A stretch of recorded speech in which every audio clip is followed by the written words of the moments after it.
Praise the lord. హల్లెలూయా. వాక్యం చెప్పుకున్నాము, చిన్న ప్రార్థన చేసుకుందాం.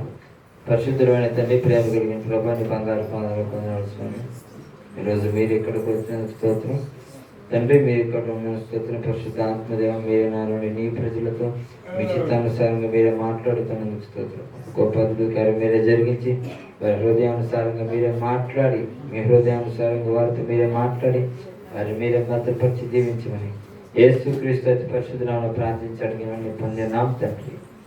ఆమేన్.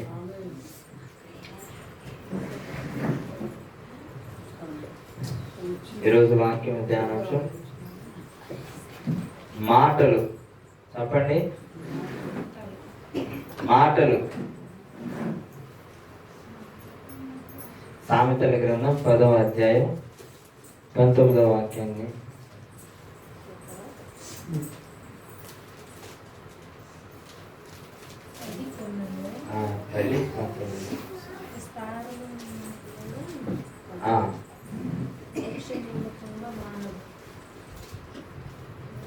విస్తారమైన మాటలలో దోషముండక మానదు, తన పెదవులను మూసుకునేవాడు బుద్ధిమంతుడు. హల్లెలూయా.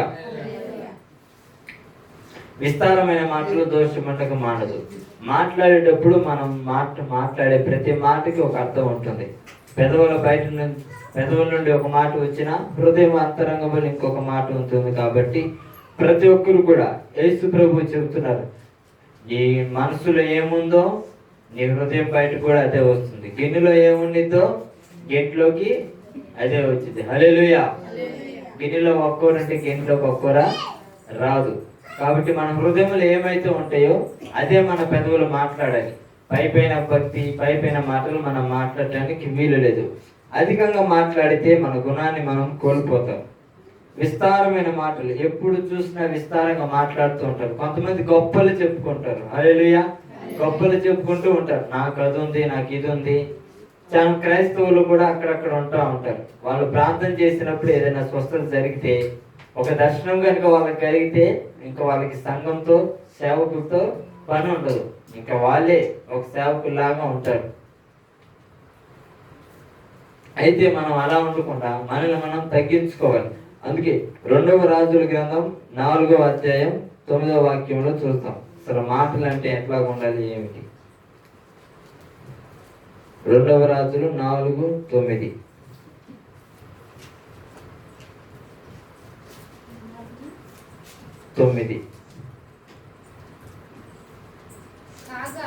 కాగా ఆమె తన చూసి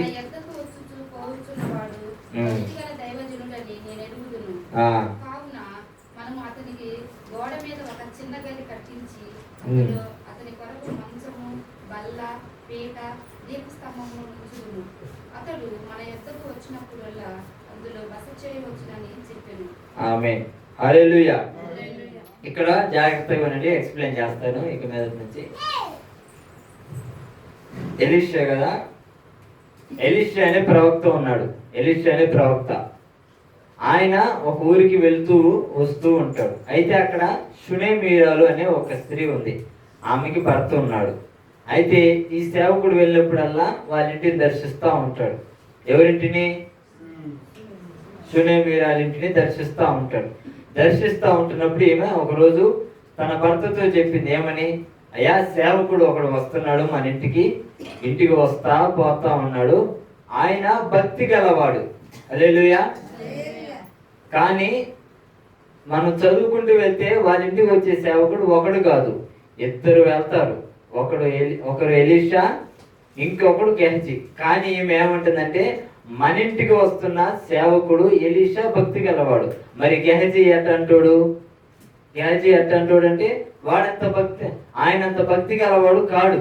నీకెలా తెలుసమ్మా అంటే, ఒకరోజు ఎలీషా అన్నం తింటూ ఉన్నప్పుడు గెహజీని అడుగుతాడు, గెహజీ మనకి ఎంతగా పరిచయం చేస్తుంది కదా, మన కోసము ఇల్లు కట్టించింది, రూమ్ పెట్టించింది, మంచం వేయించింది, ఇవన్నీ వేయించింది. మనం అడగకుండానే ఆమెకు కూడా నేను ఒక సహాయం చేయాలనుకుంటున్నా, ఏదో ఒక సహాయం. కాబట్టి ఆమెకి ఏమి కొరతగా ఉంది? అని ఆమెని అడగాలి, పిలుచుకొని రా ఆమెని అన్నాడు. ఆమెను పిలిచాడు. అమ్మగారు పాస్టర్ గారు పిలుస్తున్నారు మిమ్మల్ని అన్నాడు.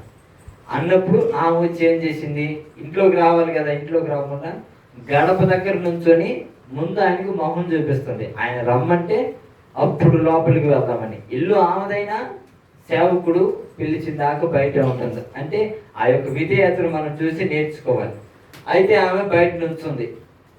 పాస్టర్ గారు, అదే ప్రవక్త గారు పిలిచారు. అమ్మా, నేను వస్తూ పోతూ ఉన్నప్పుడు అడగకుండా అన్నం పెట్టి, రూమ్ ఇచ్చి, మంచం వేసి, బల్ల, దీపస్తంభం ఇవన్నీ వేసావు కదా, చాలా సంతోషం. నేను నీ కోసం ప్రార్థన చేయాలనుకుంటున్నా. నీకు ఏమన్నా సమస్య ఉంటే నాతో చెప్పు అని అంటాడు. హల్లెలూయా. ఎంతవరకు అర్థమైంది కదా అందరికీ? నీకేమన్నా సమస్య ఉంటే నాతో చెప్పు అంటాడు. అప్పుడు ఏమేమనితి, నాకే సమస్య లేదు, నేనంతా బాగానే ఉన్నాను అనితి. హల్లెలూయా. ఇప్పుడు గెహజీ అంటాడు, ప్రభు పాస్టర్ గారు, అదే ప్రవక్త, ఆమెకి పిల్లలు లేరు అంటాడు. అర్థమవుతుందా? పిల్లలు లేరు. ఇప్పుడు పాయింట్ ఏంటంటే, ఈ పాస్టర్ గారు దాదాపు కొన్ని నెలల నుండి వెళ్ళి ఇంటికి వస్తా పోతా ఉంటాడు. అన్నం వడ్డించేది, తింటాడు, చేతుల మీద నీళ్లు పోసేది, చేతులు కడుక్కుంటాడు, వెళ్ళేటప్పుడు బాయ్ బాయ్ చెప్పేది, వెళ్తాడు. ఎంత సన్నిహితంగా ఉన్నా కానీ ఏమకి పిల్లలు లేరని ఆయనకి ఇంకా తెలియదు. హల్లెలూయా. ఆమెకు పిల్లలు లేరని పాస్టర్ గారికి తెలియదు. అంటే ఆయన ఎట్లా మాట్లాడతాడు? అస్సలు మాట్లాడలేని అర్థం, అంతే కదా. మరి ఆ రకంగా అన్నం వేసి అవన్నీ ఇన్ని చేసినా కానీ ఆమెకి పిల్లలు లేరన్న సంగతి ఆయనకి తెలియదంటే ఎంత తక్కువ మాట్లాడతాడు. అయితే గెహజీకి తెలుసు, పాస్టర్ గారికి తెలియదు. కానీ పాస్టర్ గారి శిష్యుడికి తెలుసు ఆమెకి పిల్లలు లేరని. ఎట్లాగంటే పైన ఏమో ఎలీసా పాస్టర్ గారు ప్రార్థన చేసుకుంటూ ఉంటే ఈ గెహజీ ఏం చేస్తాడు, ఆమె దగ్గరికి వెళ్తాడు. వెళ్ళి ఏం చేస్తాడు, మాట్లాడుతూ ఉంటాడు. సిస్టర్ గారు ఏం సంగతులు అనేది ఇదని వ్యవహారాలు వేస్తూ ఉంటాడు. నోటిని అదుపులో పెట్టుకోలేడు. హల్లెలూయా. ఏది పడితే అది మాట్లాడుతూ ఉంటాడు గెహజీ. మాటలలో బాగా ఎక్కువ, అధిక ప్రసంగి అన్నమాట. మాటలను కాయలేకపోయాడు. ఒక మాట చెప్పాలంటే, ఎక్కడ నోటిని సైలెంట్గా పెట్టి కూర్చోవాలో అక్కడ నోటిని సైలెంట్గా పెట్టి కూర్చోలేకపోయాడు. ఊరికే మాట్లాడుతూ ఉంటాడు. రెండవ సందర్భంలో ఆమె కొడుకు పుట్టాడు. ఎలీషా పాస్టర్ గారు చెప్పాడు, అమ్మా నీకు కొడుకు పుడతాడంటే పుట్టాడు. కొన్ని సంవత్సరాలు అయిన తర్వాత వాడు తలనొప్పి వచ్చి చచ్చిపోయాడు. నాకు తలనొప్పుకుంది అని అంటానన్నాడు, చచ్చిపోయాడు. ఈలోపు ఆమె పాస్టర్ గారి దగ్గరికి వెళ్ళింది. ఇలాగా నాకు ఇట్లా నా పిల్లోడు చనిపోయాడు అంటే పాస్టర్ గారు ఏం చేస్తాడు, గెహజీని పిలిచి, ఇదిగో నా కర్ర, ఇది తీసుకొని నువ్వు వెళ్ళు, మార్గం మధ్యలో ఎవ్వడికి వందనాలు చెప్పకకు, ఎవరితో మాట్లాడబాకు అన్నాడు.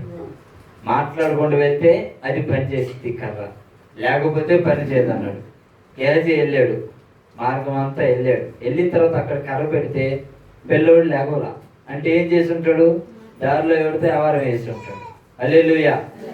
కాబట్టి విస్తారమైన మాటల్లో దోషం ఉండక మానదు. మన మాటలు మనం ఎప్పుడైతే తగ్గించుకుంటామో అప్పుడు నిశ్చయంగా ప్రభు మనల్ని దీవిస్తాడు. ఎక్కువగా మనము అలవర్చుకోవాల్సిన భాష ఏంటంటే, ఇప్పుడు మనం తెలుగు వాళ్ళం కాబట్టి మన మాతృభాష తెలుగు. అర్థమవుతుందా? మాతృభాష తెలుగు అంటే తల్లి భాష అని అర్థం. ఇప్పుడు మనం క్రైస్తవులం కాబట్టి మనకంటూ ఒక తండ్రి ఉన్నాడు. హల్లెలూయా. మనకంటూ ఒక తండ్రి ఉన్నాడు. యేసు ప్రభు వారికి కూడా శారీరక తండ్రి, ఆత్మీయ తండ్రి ఉన్నాడు. హల్లెలూయా. వాళ్ళిద్దరికి పోలికలు ఏంటంటే, యేసు ప్రభు శారీరక తల్లి తండ్రి, ఆత్మీయ తండ్రి ఉన్నాడు. హల్లెలూయా. యేసు ప్రభు నీళ్ళని తాగుతాడు. ఎవరి పోలిక అది? తల్లి పోలిక. పిల్లలందరూ నీళ్ళు తాగుతారు. అయితే నీటిని ద్రాక్ష రసంగా మారుస్తాడు. ఇది ఎవరి పోలిక? తండ్రి పోలిక. హల్లెలూయా. హల్లెలూయా. నేల మీద నడుస్తూ ఉంటాడు. ఇది ఎవరి పోలిక? తల్లి పోలిక. ఆయన సముద్రం మీద కూడా నడుస్తాడు. ఇది ఎవరి పోలిక? తండ్రి పోలిక. వ్యాధి, ఎవరికైనా వ్యాధి వస్తే పరామర్శిస్తాడు. ఇది ఎవరి పోలిక? తల్లి పోలిక. ఎవరైనా చనిపోయి ఉంటే ఒక మాట మాత్రంతోటే చనిపోయిన వారిని కూడా లేపుతాడు. ఎవరి పోలిక ఇది? తండ్రి పోలిక. ఆయనకి చావు వచ్చింది, ఆయన చనిపోయాడు. ఎవరి పోలిక ఇది? తల్లి పోలిక. అయితే మరణాన్ని గెలిచి లేచాడు. ఎవరి పోలిక? తండ్రి పోలిక. ఇట్లాగనే మనకు కూడా మన ఆత్మీయ తల్లిదండ్రులాగా, శారీరక తల్లిదండ్రులకి పరమ తండ్రి అనే దేవుడి పోలిక తండ్రి పోలిక కూడా మనకు ఉంటుంది. ఆయన పోలిక మనకు రావాలంటే ఏం చేయాలంటే ఈ మాతృభాషతో మాట్లాడేటప్పుడల్లా తల్లి పోలికలు వస్తాయి. అయితే పరలోకమందున్న తండ్రి ఆయనకి భాష ఉంది. ఆ భాష పేరు పితృభాష. ఏ భాష? పితృభాష. ఈ లోక సంబంధమైన భాష మాతృభాష, అది పితృభాష. ఆ భాష అపోస్తల కాలంలో ఉండేది. దేవదూతల భాషలో దేవుడితో మాట్లాడే మర్మాలు. ఎప్పుడైతే ఆ భాషతో మనం మాట్లాడతామో నీకు అసాధ్యమైనది ఏది ఉండదు. నువ్వేదైనా చేయగలవు. హల్లెలూయా. ఏదైనా చేయగలవు. హల్లెలూయా. ఆ భాషతో కనుక మీరు ఇక్కడ ఉన్న వాళ్ళు ఎవరైనా సరే రోజుకు వచ్చి 6 గంటలు 3 రోజులు మాట్లాడితే నీ కంటి ముందు దెయ్యం ఉందా దేవుడు ఉన్నాడా కనపడింది. నువ్వు ఒక వ్యక్తిని చూసినప్పుడు వాడి మనసులో నీ గురించి ఏమనుకుంటున్నాడో కూడా నీకు తెలిసిపోయింది. మీరు కావాలని ట్రై చేయవచ్చు. దేవదూతల భాషలతోటి 6 గంటల చొప్పున రోజుకి 3-4 రోజులు మాట్లాడితే మీకు ఆటోమేటిక్గా అర్థమైపోయింది. రేపు నీ జీవితంలో ఏం జరిగింది కూడా నీకు ఇవాళ తెలిసిపోయింది. రేపు నష్టం వచ్చిందా, లాభం వచ్చిందా, రేపు మీ ఇంట్లో ఏమైనా కీడు ఉందా, అపాయం ఉందా, మీ పిల్లలకి ఎట్లా ఉండబోతుంది, రాబోయే సంవత్సరం నీకు నష్టమా లాభమా, ఉద్యోగంలో చేరాలా వద్దా, ఎవరు నమ్మాలి ఎవరు నమ్మకూడదు, ఇవన్నీ ఆటోమేటిక్గా తెలిసిపోతాయి. అయితే పితృభాషను మనం అలవాటు చేసుకోవాలి. హల్లెలూయా. ఆ భాషను మనం అలవాటు చేసుకున్నప్పుడు మీకు అసాధ్యమైనది ఏది ఉండదు. హల్లెలూయా. మనం కూడా తల్లి పోలిక కొన్ని చేతకవు. అయితే తండ్రి పోలిక ఏంటంటే మనం ఏదైనా చేయగలం, మనకు అసాధ్యమైనది ఉండదు. హల్లెలూయా. అనారోగ్యమైన అప్పులైన ఏ ఇబ్బందులైనా సరే ఎప్పుడైతే మనం మన తండ్రి అయిన దేవుడి పోలికను అలవాటు చేసుకుంటామో అప్పుడు మనకి ఏమీ ఉండదు. ఇట్లా అలవాటు చేసుకుంటే మనం ఏం చేయాలంటే ప్రార్థన చేయాలి. ఎక్కువ సమయం మనం ప్రార్థనలో గడపాలి. ఎక్కువగా గడపాలి. ప్రార్థనలో బరువునిది. ఏమునిది? బరువునిది. ఎంత పర్సెంట్ రాయి బద్ద పెట్టిన అనుకోండి, ఎంత రాయి కావాలా? ఎంత రాయి కావాలా? వింటున్నారా? అదే ఎంత రాయి పెడితే ఎంత బద్ద పెట్టాను అనుకో, ఎంత రాయి కావాలి? ఎంత రాయి కావాలి. అట్లనే నీ సమస్య యొక్క తీవ్రతను బట్టి నీ ప్రార్థన బలం పెరగాలి. నీ ప్రార్థనలో బరువు పెరుగుతూ ఉండాలి. ప్రార్థనలో బరువు పెరగటం ఏందయ్యా అంటే పరిశుద్ధ గ్రంథమైన బైబిల్ సెలవిస్తుంది. ప్రార్థనలో బరువు ఎప్పుడు పెరుగుతాయి అంటే పరిశుద్ధుల ప్రార్థన, నీతిమంతుల ప్రార్థన బహు బలము గలదై ఉంటుంది. హల్లెలూయా. నువ్వు ఎప్పుడైతే నీతిగా బ్రతుకుతావో నీ ప్రార్థన బరువు ఎక్కింది. పాపాలు చేస్తా, అది చేస్తా, ఇది చేస్తా, ఐదు చూస్తా, బూతులు తిడతా, అది అబద్ధాలు మాట్లాడతా, వాడట ఈడట అని చెప్తా, సినిమాలు సీరియల్ చూస్తా, ముస్లిం ముచ్చట్లు పెడతా, ఏయో ఉంటాయి. అవన్నీ చేస్తూ ప్రార్థన చేస్తే అది ప్రార్థన బలమైన ప్రార్థన కాదు. అది హల్లెలూయా. నీ ప్రార్థన బలంగా ఉండాలంటే నువ్వు పరిశుద్ధంగా ఉండాలి. నువ్వు ఎంత నీతిగా బ్రతికితే నీ ప్రార్థనకి అంత బలం ఉండేది. ఎప్పుడైతే ఆ బలమైన ప్రార్థన చేస్తావో నీకు అసాధ్యమైనది ఉండదు. ప్రకటన గ్రంథంలో ఒక దేవదూత ఏం చేసిందంటే పరిశుద్ధులు కొంతమంది ప్రార్థన చేస్తుంటే ఆ ప్రార్థన ఆకాశానికి తీసుకెళ్ళింది. హల్లెలూయా. హల్లెలూయా. ఆ ప్రార్థన ఆకాశానికి తీసుకెళ్ళింది. ఆ ప్రార్థన ఎంత పవర్ఫుల్లో చెప్తాను వినండి. పరిశుద్ధుల ప్రార్థన, ఆ ప్రార్థన ఆకాశానికి తీసుకెళ్ళి అక్కడ నుండి మళ్ళీ భూమి మీద వేసింది. ఆ ప్రార్థనలో భూమి మీద అట్లాగా పడేసినప్పుడు భూమి మీద పెద్ద భూకంపం వచ్చింది. ఆ ప్రార్థన తట్టుకోలేక భూమి పెద్ద భూకంపం వచ్చింది. అటు తర్వాత పెద్ద వరద వచ్చింది. ఉరుములు, ఒక్కొక్క ఉరుము దెబ్బకి ఈ భూమి సగానికి చీలింది. అంత పెద్ద ఉరుములు. అంటే పరిశుద్ధుల ప్రార్థనలు కనుక ఎవడైనా సరే, పరిశుద్ధుడు ఎవడి గురించి ప్రార్థన చేస్తే వాడు ఇటైనా కావాలా అటైనా కావాలా, వాడి కోసం మంచిగా చేస్తే బ్రతుకుతాడు. ఒకవేళ వాడు కనుక పరిశుద్ధుడిని బాధ పెడితే ప్రభా వాడెట్ అవ్వాలి అని ప్రార్థన చేస్తే వాడైపోతాడు అంతే. పరిశుద్ధులను కనుక బాధ పెడితే ఫలానా వాళ్ళు పరిశుద్ధులురా, వాళ్ళు పరిశుద్ధంగా బ్రతుకుతారు, వాళ్ళ జోలికి మనం వెళ్ళకూడదు అనేది ఉండాలి. ఒకవేళ వెళ్ళారు అంటే, వాళ్ళకి ఇబ్బంది కలిగింది అంటే, వాళ్ళు ప్రార్థన చేశారు అనుకోండి, మీ జీవితాల్లో సమస్యలు స్టార్ట్ అవుతాయి.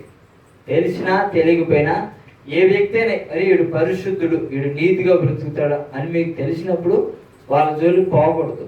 వాళ్ళ కోసం మీరు ప్రార్థన చేసినప్పుడు మీకు కూడా ప్రార్థనలో దేవుడు బలాన్ని అనుగ్రహిస్తాడు. హల్లెలూయా. ఈ ప్రార్థనలో రెండవ ప్రార్థన ఏంటంటే పాప క్షమాపణ. మన కోసం యేసు ప్రభు చిందించిన రక్తం ద్వారా మన పాపములు క్షమించబడతాయి కాబట్టి ఆ పాప క్షమాపణ అనేది మనం పొందుకోవాలి. హల్లెలూయా. యేసు ప్రభు మన కోసం చేసిన త్యాగం మనం మర్చిపోకూడదు. ఆయన ఎంత త్యాగం చేసేవాడు ప్రతి ఒక్కరికి తెలుసు. గొప్ప త్యాగం. మన కోసం ఆయన ప్రేమించి ప్రాణం పెట్టాడు. ఇప్పుడు మన ఊరిలో చూసుకోండి, నెలకు ₹1,00,000 సంపాదించేవాడు ఇంటి దగ్గర ఉన్న అమ్మాయిని పెళ్లి చేసుకుంటాడా? ఎవరిని చేసుకుంటాడు? నెలకు కనీసం 50,000 సంపాదించేదాన్ని చేసుకుంటాడు. హల్లెలూయా.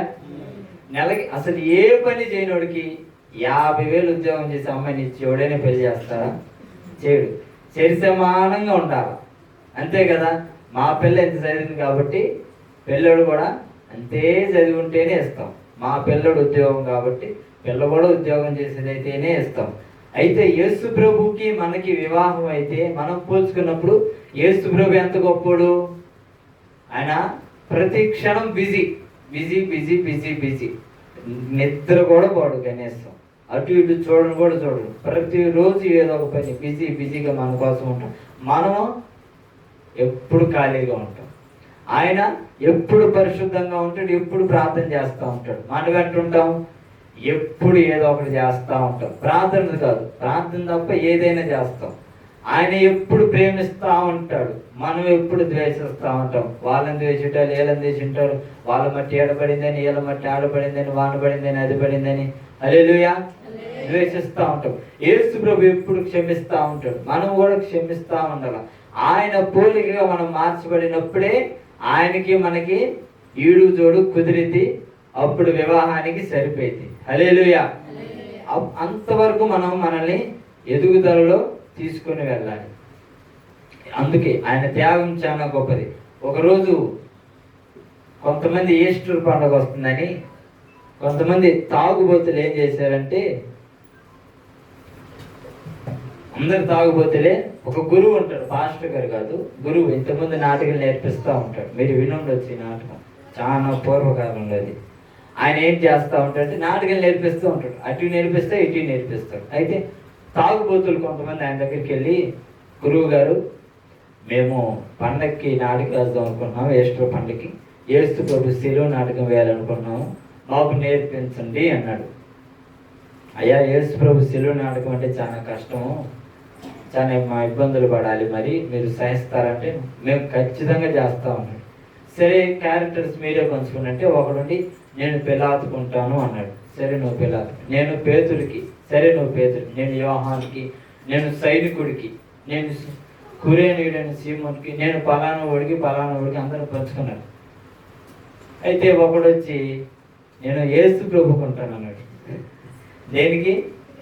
యేసు ప్రభుకుంటాను అన్నాడు. అయ్యా, యేసు ప్రభు అంటే మామూలు మాటలు కాదు, దెబ్బతినాలి అయ్యి ఉండాలా, నీకేమో పొట్ట బాగా వచ్చింది, ఈ పొట్ట కూడా కొంచెం లోపలికి పోవాలా, అవసరమైతే ఉపవాసం ఉండాలా, మరి తాగుడు మాత్రం పూర్తిగా మానేయాలయ్యా. అయ్యి సరే మానేస్తాను, పొట్టే కదా 2-3 రోజులు తినకుండా ఉంటాను అని ఉన్నాడు. నేర్చుకున్నాడు. ఆ రోజు రానే వచ్చింది. జనాలు అందా వచ్చారు, చాలా మంది వచ్చారు, వందల్లో వచ్చి ఉంటారు జనాలు. శిలువ నాటకం స్టార్ట్ అవుతుంది. అంతా దాదాపు అయిపోయింది. ఇప్పుడు శిలువ మోసుకొని ఇది నెమ్మటికి తిరగాల. ఆ సన్నివేశం వచ్చింది. ఈయనేం చేశాడు? యేసు ప్రభు పాత్రధారి, యేసు ప్రభులా నటిస్తున్నాయన శిలువ భుజాన్ని వేసుకొని వెళ్తున్నాడు. ఆ రోజు ఉపవాసం ఉన్నాడు. ప్రాణమేమో లాగుతుంది, నీరసం. కొట్టేవాళ్ళు 2 సైనికులు ఏం చేశారు? కొరడా తీసుకొని హై హై అని ఊరకన్నారు. వాళ్ళు ఏం చేశారు? జనాన్ని ఒకసారి చేసరికి భయం వేసి ఈ జనాలు చూస్తే మనకు ధైర్యం రావట్లేదు, కానీ అటు పోయి కొంచెం పోసుకొని వద్దారా అని చెప్పి కొంచెం తాగొచ్చారు. ఎవరికి పెట్టకుండా. వీళ్ళు ఏం చేసి ఇంకా తాగిన మొత్తం ఏం చేశాడు? కొరడా తీసుకొని అనాల, ఊరక కొట్టినట్టు అనాల. వీళ్ళు తాగి ఏం చేశాడు, పద అని చెప్పి చెల్లుమని కొట్టాడు. వీడు ఇంక యేసులో పాత్రది ఒక్కసారి ఉరిమి చూశాడు. వాళ్ళకి వెళ్ళి రే అన్నాడు. గురువు గారు వచ్చి, అనకూడదయ్యా, యేసు ప్రభు దెబ్బలు తిన్నాడు కానీ అరవలేదు, అరవకూడదు అన్నాడు. వాడు కొట్టాడు గురువు గారు, నిజంగానే కొట్టాడు గురువు గారు. కొట్టకూడదు కదా, వాడు కొట్టాడు గురుగారు అంటే ఆయన ఓర్చుకోవాలయ్యా, యేసు ప్రభు కూడా ఓర్చుకున్నాడు. సరేలేని వెళ్తున్నాడు. ఒకడేం చేశాడు, సిలువ ఇటుగా తిప్పుకుంటూ రాలేదు. వాడేం చేశాడు, సిలువని ఊరక నెట్టాలి, నెట్టి యాక్షన్ చేయాలి. వాడు తాగుబోతుడే, వీళ్ళందరూ తాగే ఉన్నారు. వాడేం చేశాడు, పద అని చెప్పి సిలువని ఆంతుని నెట్టాడు. నెట్టేసరికి పట్టాడు. పడి రే నాటకం అయిపోయి మీ సంగతి తేలుతా అన్నాడు. గురువుగారు వచ్చి, తప్పయ్యా, అనకూడదయ్యా, యేసు ప్రభు నోరు కూడా ఎత్తలేదు. వాడు నిజంగానే నెట్టాడు గురువుగారు అంటే, నెట్టినా ఓర్చుకోవాలయ్యా, యేసు ప్రభు ఓర్చుకున్నాడంటే సరే అని చెప్పి సాగేస్తున్నాడు. పోతా ఉంటే ఏం జరిగింది, ఈలోపు ఒకడుండి అరచేతితో చంప మీద కొట్టాలి. బైబిల్ ఉందిగా అరచేతితో కొట్టారని, అరచేతితో చంప మీద కొట్టాలి. ఒకడేం చేశాడు, చంపకి ఇటుగా అనాలి, కొంచెం దూరం అనాలి, సౌండ్ వాళ్ళే చేసుకుంటారు. చంపకి ఇటుగా అనాలంటే ఒకడేం చేశాడు, చంపకు పెట్టిమని పిక్కాడు. ఒకసారిగా ఇప్పటికే నీరసం, మొదలుకే 2 దెబ్బలు తగిలి, ఈ 3వ దెబ్బ కూడా తగిలేసరికి ఒక్కసారిగా వాడికి వెళ్ళి చూశాడు. చూసి, అయిపోయినాయండి రా, మీ సంగతి తెలుస్తాను అన్నాడు. గురువు గారు అటుగా వచ్చి, తప్పయ్యా, అట్ట అనకూడదు, యేసు ప్రభు నోరు కూడా తెరవలేదయ్యా అంటే, వాడు నిజంగానే కొట్టాడు గురువు గారు అంటే, కొట్టినా నువ్వు నోరు తెరవకూడదయ్యా. సరే అయిపోవచ్చింది. లోపు చిల్లును మోసుకుంటూ వెళ్తున్నాడు. మళ్ళీ కొరడా సన్నివేశమే. కొరడా చేసి ఇట్లా జులిపించి పద అనాలి. ఈడేం చేశారు, వీళ్ళిద్దరు ఈసారి ఇద్దరు ఒకటిటు ఒకటటు ఊరకెట్టు అనాలా, ఇట్టని పద అనాలా. వాళ్ళు ఏం చేశారంటే, చిక్కిందిలే ఛాన్స్ని ఆ కొరడా తీసుకెళ్ళి ఒక్కసారిగా పెళ్ళుమనేసరికి ఆ సిలువని అక్కడ పడేసి సిలువను కొట్టుకొని బోరున ఏడుస్తున్నాడు. గురువు గారు వచ్చి, అయ్యా ఏంది ఏడుస్తున్నావు, యేసు ప్రభు ఇట్లా ఏడవలేదు, జనాలందరూ చూస్తున్నారు, యేసు ప్రభుని ఎట్లా నిజంగానే ఏడ్చారు అనుకుంటాడేమో. లే పద, సిలువ ఇంకా ముందుంది, నువ్వు ఎక్కడే ఆపేస్తే జనాలందరూ ఏమనుకుంటారు, యేసు ప్రభు ఏమవుతాడు, లే పద లే అంటే ఆయన కొట్టుకొని ఏడుస్తున్నాడు. నేను అడుగు కూడా వేయలేను గురువు గారు, నా వల్ల కాదు, ఒక్కొక్కడు కొడతంటే ఈ మీద తట్టుకోలేకపోయాను, అట్లాంటిది యేసు ప్రభు నా కోసం ఇన్ని బాధలు పడ్డాడంటే ఇక మీదటి నుంచి నేను మందు తాగను, ఎటు తిరగను, ఏమీ చేయను, నా జీవితం మొత్తం యేసు ప్రభుకే అంకితం, ఇంక మీదట ఆ పాపపు జీవితం జోలికి నేను వెళ్ళనంటే వెళ్ళనని అందరి ముందు ఒక తీర్మానం చేసుకున్నాడు. హల్లెలూయా. కాబట్టి ఆ త్యాగం అలాంటిది. చాలా మంది ఇట్లా యేసు ప్రభు సిలువ మోసుకొని వెళ్ళాడు కదా అంటే, మోసుకొని వెళ్ళాడు అంటలే, మనకెందుకు అన్నట్టుగా ఉంటారు క్రైస్తవులే. అయితే ఆ సిలువలో ఉన్న త్యాగం వాళ్ళకి తెలియదు, ఎంతగా ఇబ్బంది పడ్డాడో, ఎంత బాధ అనుభవించాడో తెలియదు. రేపు మనము, మీరైనా నేనైనా ఎవరైనా సరే నరకంలో వెళ్ళి పడితే యేసు ప్రభు పడిన బాధకి దానికి అసలు తేడా లేదు. ఆ నరకపు బాధ చాలా పెద్దది, చాలా పెద్దది. అందుకే అంత బాధ మనమే తట్టుకుంటామని ఈ బాధ యేసు ప్రభు తట్టుకున్నాడు. హల్లెలూయా. ఈ బాధను మనం కనుక సద్వినియోగం చేసుకొని పరిశుద్ధంగా బ్రతికితే ఆ యొక్క నరకం నుండి మనం విడుదల పొందుతాం. లేదనుకోండి ఖచ్చితంగా ఆ నరకం పాలవుతాం. కాబట్టి ప్రతి ఒక్కరు కూడా యేసు ప్రభు చేసిన త్యాగాన్ని ఎవ్వరు కూడా వ్యర్థం చేయడానికి వీల్లేదు. ఏ చిన్నదాని కోసం, ఏ చిన్న స్వల్పమైన కోరికలు ఏదైనా సరే చిన్న వాటి కోసం యేసు ప్రభు చేసిన గొప్ప త్యాగాన్ని మనం విడిచిపెట్టకు. చాలా మంది చిన్న చిన్న వాటికే చాలా మంది సాక్ష్యాలు. ఆ మధ్యలో ఒక ఆయన సాక్ష్యం విన్నా, పేరు ఊరు చెప్పనులే కానీ, ఎట్లనే ఒక సభకి వెళ్ళి వాక్యం విన్నాడు. వాక్యం విని మారు మనసు పొందాడు. మరి మారు మనసు పొందానని చెప్పి బాప్తిసం తీసుకున్నాడు. తీసుకున్నాక తాగుబోతాడు, ఇంతకుముందు పచ్చి తాగుబోతాడు. ఏదో జీవన వ్యాపారం కోసం ఏదో నడుపుతూ తాగుతూ ఉంటాడు. బాప్తిసం తీసుకున్నాక వాళ్ళ ఫ్రెండ్స్ ఒక చోట తాగుతూ కూర్చుంటే వెళ్ళి, అరే ఇట్లా తప్పురా, యేసు ప్రభు మన కోసం మరణించాడు, నువ్వు ఇట్లా చేయకూడదు, మీరందరూ మారు మనసు పొంది యేసు ప్రభు భక్తిని నేర్చుకొని పరిశుద్ధంగా బ్రతకాలి, ఆయన త్యాగం అది, ఆయన ఇది చేశాడు అది చేశాడని నీతులు చెప్పాడు. కాసేపు వాళ్ళు సరే అబ్బాయి మంచిదే, నువ్వు చెప్పిన మాట మంచిదేలే, మేమైతే ఉండలేము, నువ్వు ఉంటే మాకు మంచిదేలారా అన్నారు. కరెక్ట్గా నెల తిరిగేసరికి ఈడు తాగుతూ వాళ్ళకి కనిపించాడు. ఈడు బాప్తిసం తీసుకున్నవాడు మందు తాగుతా వాళ్ళకి కనిపించాడు. వాళ్ళేమంటారు, ఇప్పుడు వాళ్ళు ఏమనుకుంటారు, బాప్తిసం తీసుకున్నా అన్నాడు, వేస్ట్ రైడు. యేసు ప్రభు సిలువ త్యాగాన్ని ఆఫ్టర్ 90 రూపాయలు క్వార్టర్ కోసం వ్యర్థం చేసేసాడు. మందు అంటే యమ పిచ్చి కొంతమంది. హల్లెలూయా. మందు తాగటం అన్నా, సిగరెట్లు తాగటం అన్నా, ఆడోళ్ళు కూడా చుట్ట తాగుతున్నారు. ఎంత దౌర్భాగ్యం అసలు. మగోళ్ళు 2 తాగితే సరేలే, ఎక్కలోడు పనికి మాలోడు అనుకోవచ్చు. ఆడోళ్ళు కూడా చుట్ట తాగుతున్నారు. అసలు ఈ అన్యాయమో అర్థం కావట్లేదు. మళ్ళీ భర్తుండగానే తాగుతున్నారు. ఇంకా చూసుకోండి, అట్లాంటి వాళ్ళ కోసం మనం ప్రార్థన చేయాలి. ఈ ధూమపానం, మద్యపానం చాలా దెబ్బతీస్తాయి.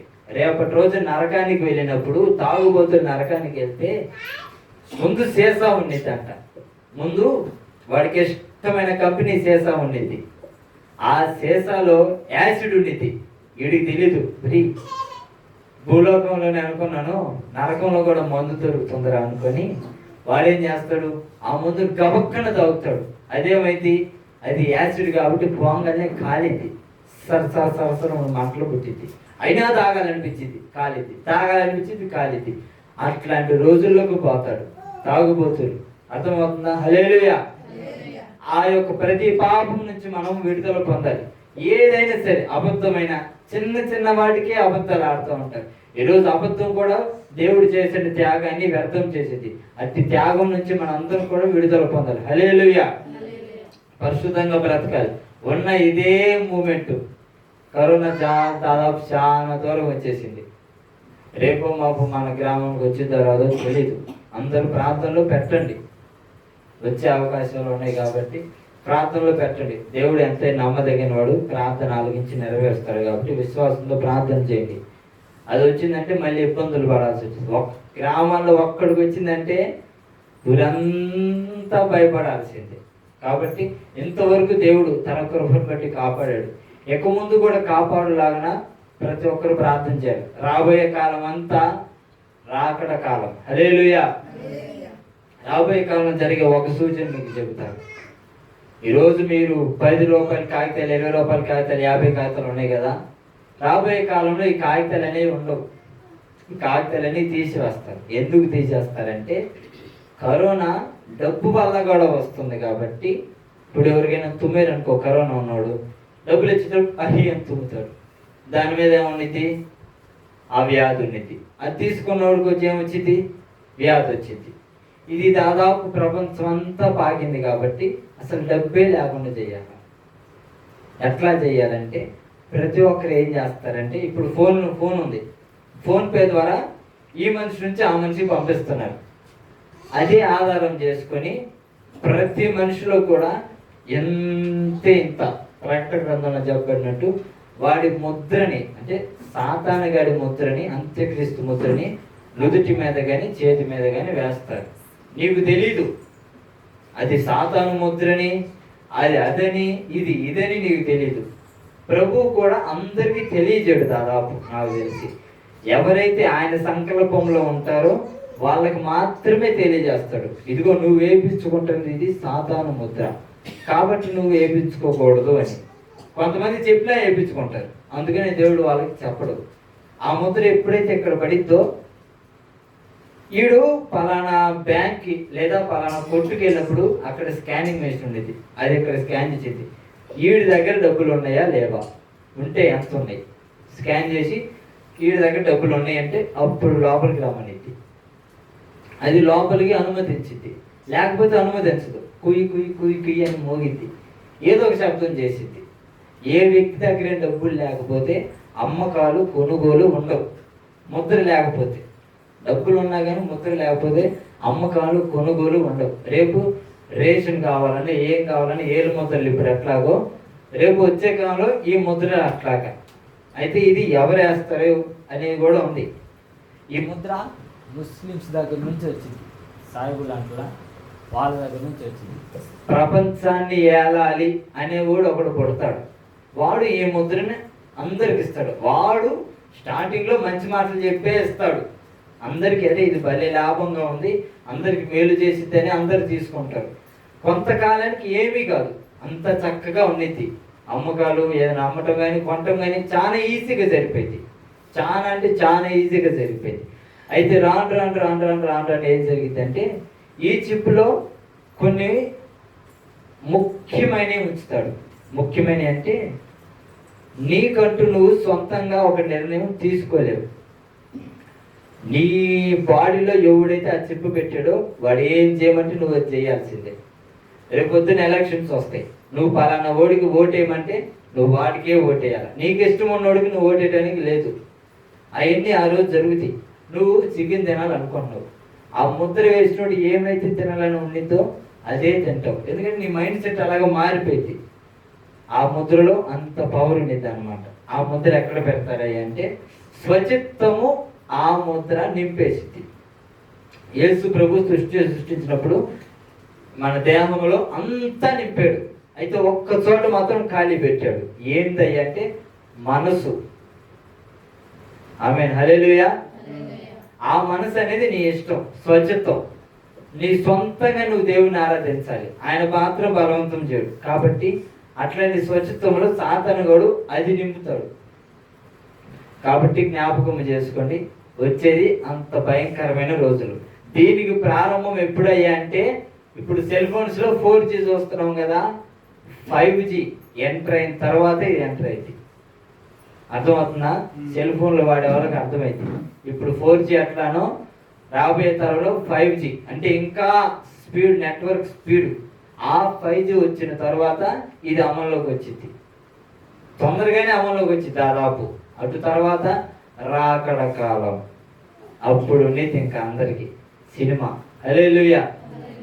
అదంతా మనం తప్పించుకోవాలంటే నువ్వు ఎక్కడ ఉండి దేవునితో ప్రార్థన చేస్తా, నీ సమయాన్ని సద్వినియోగం చేస్తా, పరిశుద్ధంగా బ్రతుకుతా, పరిశుద్ధులతో సావాసం చేస్తా, దేవుడికి సమయం ఇస్తా బ్రతకాలి.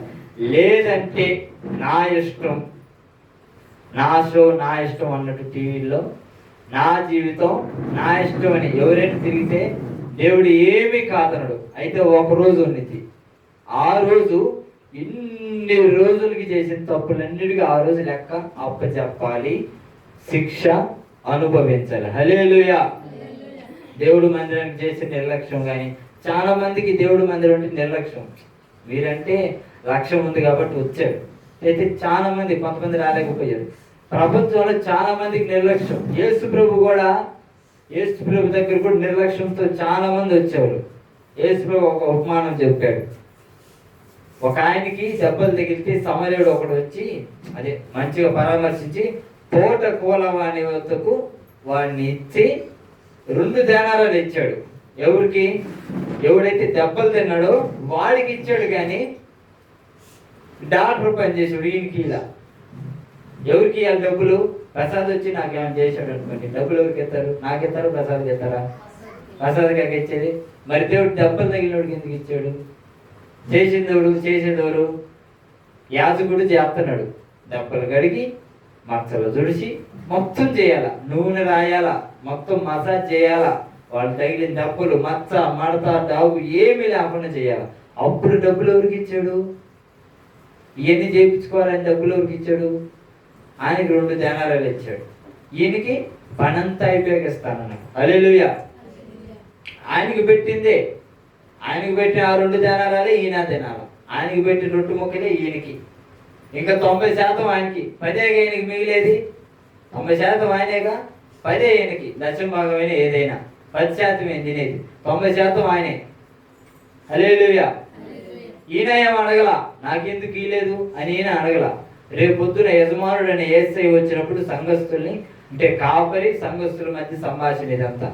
రేపు సంఘస్థులంతా చూస్తాడు. ఏ ఒక్కడికైనా మచ్చ, డాగు, ముడత, దెబ్బలు అదే పాపం గనక, గాయం అంటే పాపం, అదే పాపం, అదే శిక్ష, అదే తప్పు, అదే అలవాటు, అదే దురలవాటు, అదే దుర్వ్యసనాలు, అదే త్రాగుబోతనమైన చుట్టబిడి ఏదైనా అయ్యే ఉందనుకో, దేవుడు లెక్క అడుగుతాడు సేవకుడిని. నేను నీకు అప్పగించాను కదా దెబ్బలు మానకమని, నువ్వేం చేసావని. ఇట్లా అయితే వద్దు అంటాడు. చెయ్యకపోతే కొంతమంది ఉంటారు, వాళ్ళు చేయించుకోరు, చేస్తారన్న మాకే నచ్చలా, మాకే నచ్చలా, మాకే నచ్చలా, మాకే నచ్చలా, మేము ఆడకపోయి చేయించుకుంటాం. సరే, సేవకులు వదిలేస్తారు. ఇంకా కొంతమంది పట్టుకుంటారు, కొంతమంది వదిలేస్తారు. అయితే యేసు ప్రభు వచ్చినప్పుడు ఎప్పుడైతే ఆ వ్యక్తి గాయాలన్నీ తుడిపివేయబడి మచ్చ కూడా లేకుండా ఎప్పుడైతే చేస్తాడో, యేసు ప్రభు వచ్చి మెచ్చుకుంటాడు.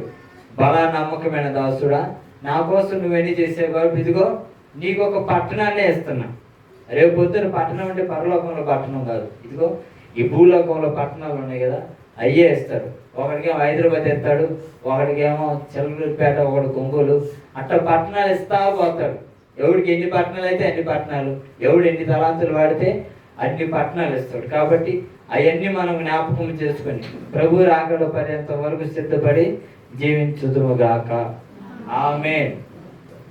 కళ్ళు మూసుకొని ప్రార్థన చేసుకున్నాం. పరిశుద్ధమైన తండ్రి, ప్రేమ కలిగిన ప్రభు, నీ బంగారు పాదములకు వందనాలు. పెద్దబడి నీ వాక్యాన్ని మీరు జ్ఞాపకం చేసుకునే నీ కుమారులతో మీద మాట్లాడడం గొప్ప అద్భుత కార్యం జరిగించిన, దీవించిన, ఆశ్రయించిన దేవానికి స్తోత్రం, దేవానికి స్తోత్రం, స్తోత్రం, స్తోత్రం, స్తోత్రం, స్తోత్రం.